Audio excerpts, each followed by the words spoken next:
so cool, right? Yeah. And Big Ten champs. Let's go. This is the first show I've ever done in Granville, which is crazy because I went to Granville. Go Dogs. I was really, really awesome in high school. It was really cool. I was on the robotics team. Go Robo Dogs. Number one in the state. Come on. But anyway, a little about me. My first car I owned was a 1991 Saturn SC. That thing was sweet. It had pop-up headlights, and one of the motors died, and it had pop-up headlight. And then both motors died, and I couldn't drive past sunset. Which the girls I was dating's parents loved that.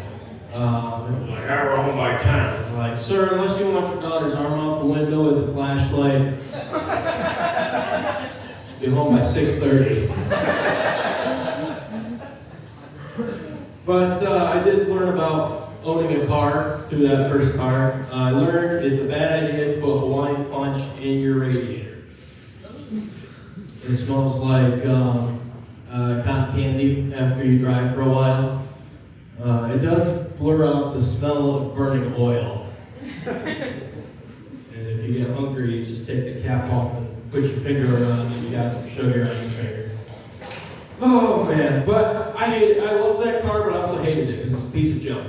And there's this time I was like, I don't want to go through the hassle of selling it. So what's the next best option? Well, I was thinking about this while I was driving to Chicago. I was like, well, here's the next best option. I'm going to stop for gas in Gary, Indiana, and I'm going to leave the doors unlocked. Anyway, I did. So I did that. I put my bulletproof vest on. Just kidding. I went inside, and I was like, I'll go to the bathroom. And I go in this bathroom, and it didn't have a doorknob. It was just the hole. So it was really handy. You could see if there was someone in there. They also had products for sale in the bathroom, which was disgusting. So that's why I put my hand over the hole while I was peeing on the Snickers bars. But then I came out of the gas station, and unfortunately my car was still there. But I did end up selling it. And then the car I drive now is a 2011 Chevy Impala, which is not as cool. But I got it for free from my ex-girlfriend's parents. Which, I mean, it wasn't really free. I've been paying for therapy since. But the first time, the reason I actually started going to therapy, therapy is great. I recommend it to everyone, especially if you're a stand-up comedian who's in robotics. Anyway, the first time I went, I was dating my ex-girlfriend. She was at my dorm, and she was getting ready to go out for this event. And she puts on this like short skirt and this tank top, and I was like, you might want to wear a little more clothes, a little dress, a little more modest. She's like, you're so controlling.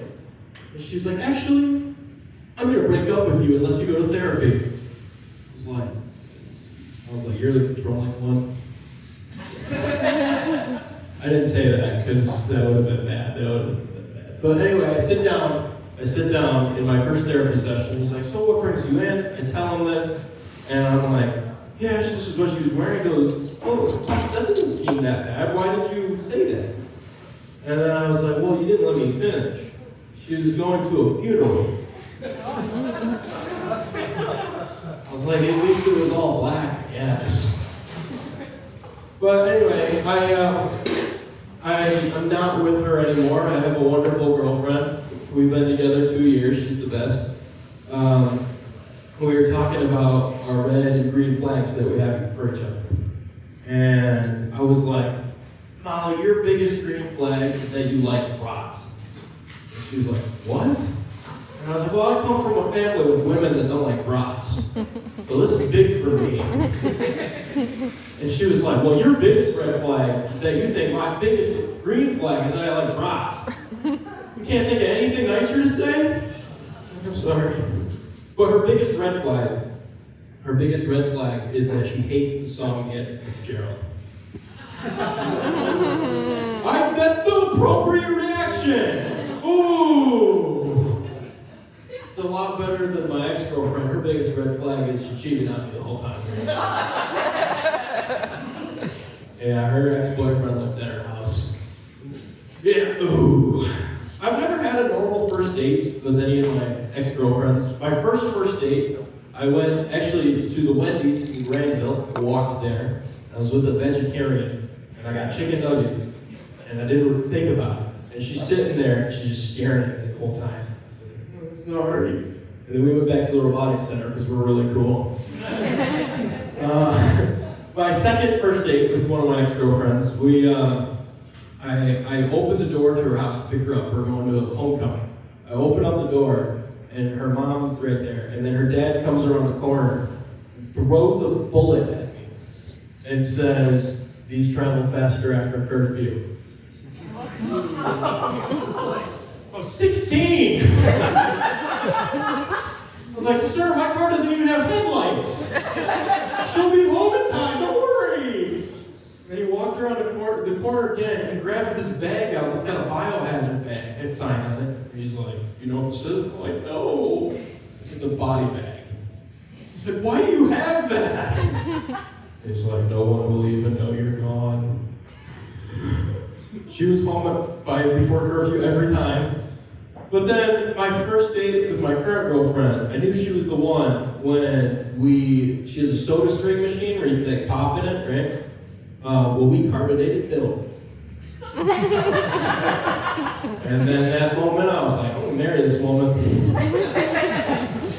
But yeah, anyway, she's my best friend and I love her very much. She makes me laugh a lot more than I make her laugh, which is really a depressing trait for a comedian. We were driving in my car, the car from my ex-girlfriend's parents, of course. And we were driving down the street, and we get to this intersection, and she looks at me and she goes, "Jack, that gas station's got pie." Awesome. Fantastic, Molly. I was like, and she's like, "You don't understand, that gas station has pie." I'm like, "Okay, is there a sign that says that?" She's like, "Yeah, in red numbers, 3.14. Oh my gosh. And that's the moment I turned the car around and filled up, because I haven't seen it that cheap in a while. Anyway, in my free time, I guess my career, I'm a teacher. I'm in my first year. I teach 5th grade, which means every day I walk into school and I'm playing, "Are you smarter than a 5th grader?" And every day I walk out of that building with my head hung low because I go away, come on, get on the bus. But these kids are so smart, it's ridiculous. Like 5th graders blow your mind. One of their spelling words was sesquicentennial. I was like, I don't know how to spell that, I'm 23. But then, on the other hand, I was like, yeah, I'm having SpaghettiOs for lunch. And they were like, what are SpaghettiOs? And I was like, well, you know how to spell sesquicentennial, but don't know. If you were wondering, I work at a private school.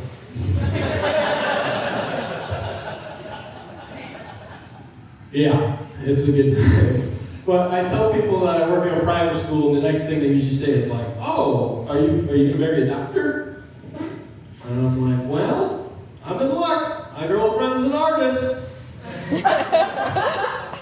And then they're like, "Have you picked a street corner for your cardboard sign yet?" No, but I'm sure she'll do a good job with it. Maybe I'll throw a hand turkey on there. That's what I learned in my major. But anyway, I'll end with one joke because I don't know. I have a microphone. Oh, they cut me off, huh? One joke. I'm a Christian. I have been my whole life. Woo! Yeah, that's the reaction. Yep. I try to live like Jesus. You know, my initials are JC, just like him. Jack, Cuncannan, Jesus Christ. On the side, I do carpentry. We're both male teachers.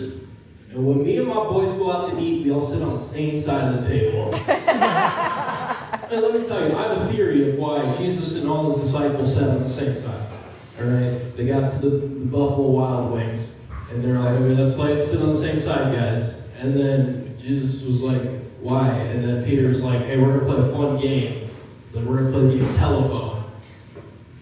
And Peter's in the, like where he whispers to the next person, see if the message gets to the end.